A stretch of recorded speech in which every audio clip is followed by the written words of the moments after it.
Hi there, this is John Wilkinson again from History Made Easier.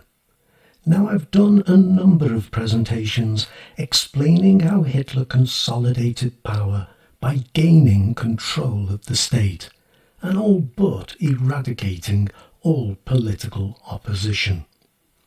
But he was still left with a big problem, and it was a threat from within his own Nazi movement, in the form of Rohm, head of the SA. Rohm was a major concern for Hitler for two reasons. He headed a 2 million strong paramilitary group, and he wanted a second revolution. Indeed, it was Rohm who had coined the phrase. And this would sweep the elites from their positions of power and would break up large landed estates, nationalise major industries, and place restrictions on profits. Look at what Rohm said at the point at which Gleicheltung had been completed. One victory on the road of the German Revolution has been won. The SA and SS, who bear the great responsibility of having set the German Revolution rolling, will not allow it to be betrayed at the halfway mark. It is indeed high time that the National Revolution should end and become a National Socialist one.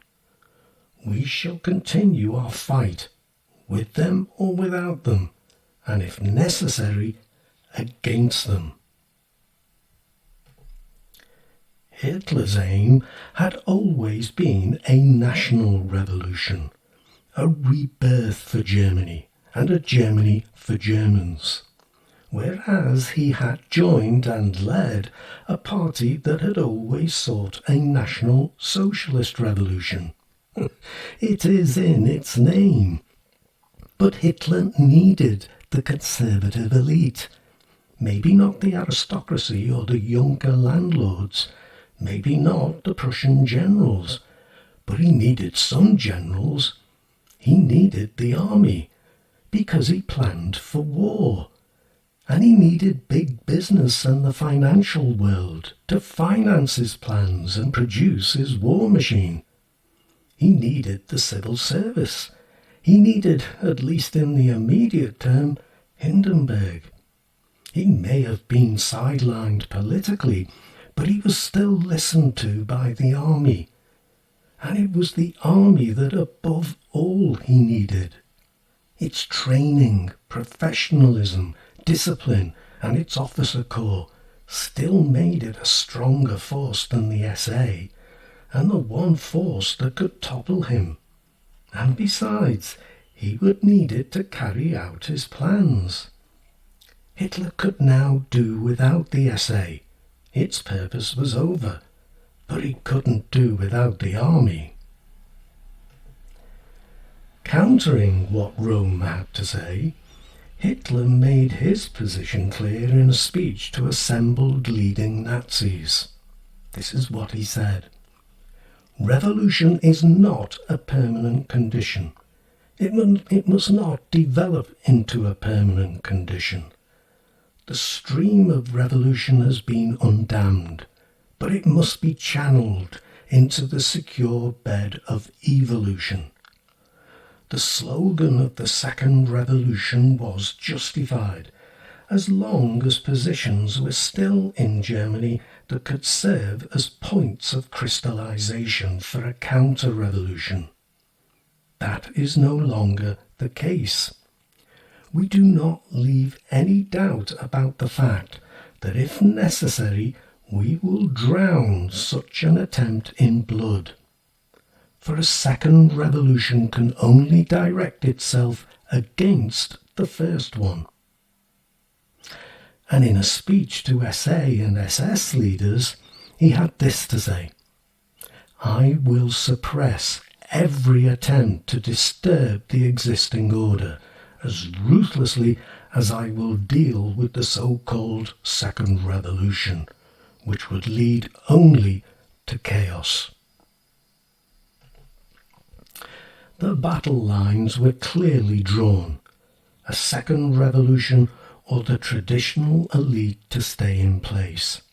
And for both sides, it was a battle that had to be won.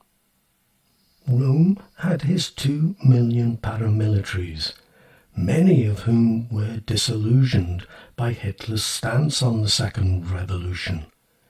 But Hitler had the state, and Göring, acting as Minister-President of Prussia, rescinded the order that allowed for SA members to be made auxiliary members of the police, and other states followed suit, whilst Hitler made sure that he had the army. In September, he used a speech at the party's annual congress in Nuremberg, known as the Rally of Victory, to boost army morale. Again, this is what Hitler said. On this day, we should particularly remember the part played by our army, for we all know well that if, in the days of our revolution, the army had not stood on our side, then we should not be standing here today. We can assure the army that we shall never forget this, that we see in them, the bearers of the tradition of our glorious old army, and that with all our heart and all our powers, we will support the spirit of this army. Hitler also tried to appease Rohm, giving him a post in the government at the end of 1933 as one of 2 deputy leaders. Hess was the other one. And on New Year's Day sending him a personal letter of thanks for all he had done for the movement. But Rohm was having none of it. In February 1934, he presented a paper to the government proposing that the SA should form the basis for a people's army, and that the Reichswehr, the SA and the SS should be placed under the Ministry of Defence, presumably with himself as the minister. The army was appalled at the thought and appealed to Hindenburg. Hitler not only didn't give his support to Rohm's plans, but agreed to a request from General Blomberg, the Minister of Defence, for a meeting at which Rohm was forced to sign an agreement that the army would remain a professional force, with the SA never more than an auxiliary component. Hitler also told Anthony Eden, the British Foreign Secretary, who was in Berlin to discuss the disarmament impasse, that he was prepared to reduce the SA's ranks by 2/3 and be open to outside inspections to ensure this was done.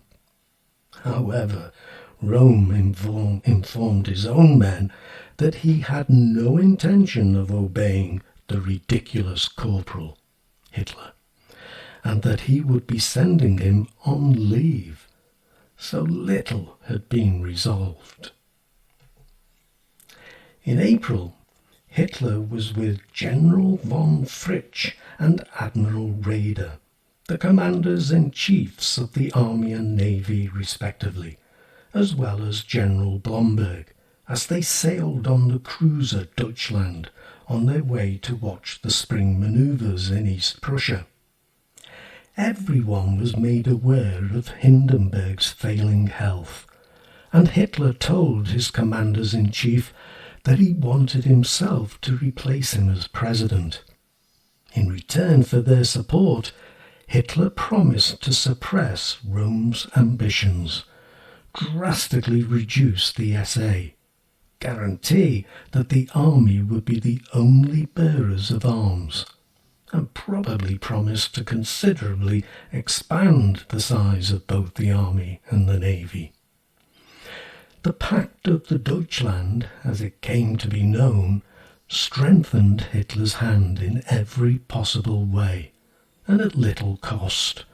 He had offered the armed forces only what he had every intention of doing anyway. He no longer had need of the SA either. In return, his grip on power would become a stranglehold. But he did have to end the calls for a second revolution, which were only increasing. And that, despite everything, was to become a problem that came close to toppling him. So there you have the crisis in the Nazi Party that would be ruthlessly resolved in the Night of the Long Knives. Now, you most likely won't get a question on Rohm or the Night of the Long Knives, but you might well get a question on the consolidation of power, or on the nature and extent of opposition. And that's what we have covered here. So you should be able to put what I've covered to good use. I certainly hope so. Now, don't forget that if you feel you might benefit from tutorials, I might well have a slot free. Just get your parents to get in touch with me at historymadeeasier@gmail.com and we'll see if we can sort something out. But for now, let me thank you for listening and end by wishing you the very best of luck with your studies. Cheers.